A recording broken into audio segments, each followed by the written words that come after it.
Name a single lawmaker who has called to reduce the number of Border Patrol agents.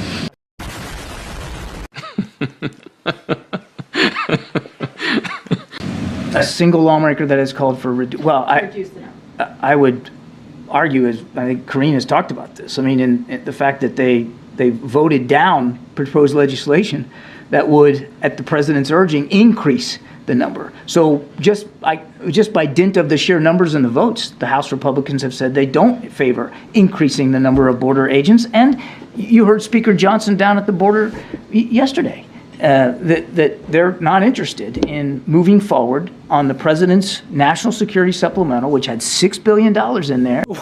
How? Much of it designed to get us another 1,300 border agents. These matches say you're lying.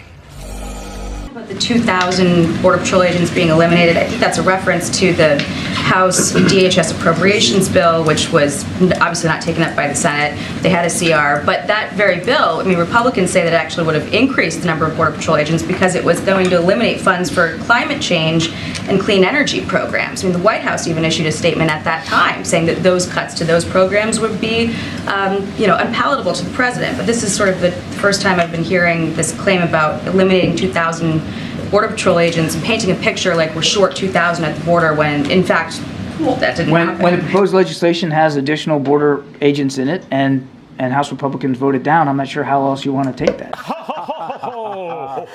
U.S. service members' mother and uncle who were safely freed thanks to a rescue operation from Gaza. It happened in the last several days. I know the U.S. military was not directly involved in this. Can you tell us what role the U.S. played in any way, how this came to be, how the White House became aware of the situation? What, if anything, can you tell us about those circumstances?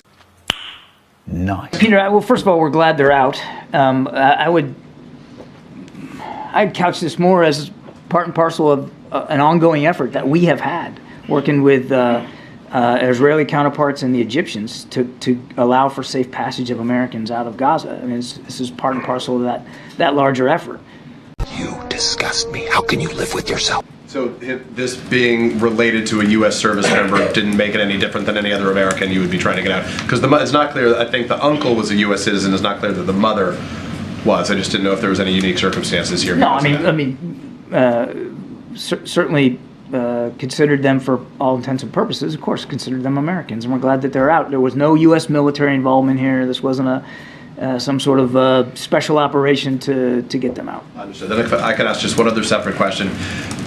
Would the U.S. support Israel if it pursued and killed members of Hamas leadership in another country within the bounds of international law, say if it happened in Qatar? I don't want to get into specific hypotheticals here. You know nothing, John.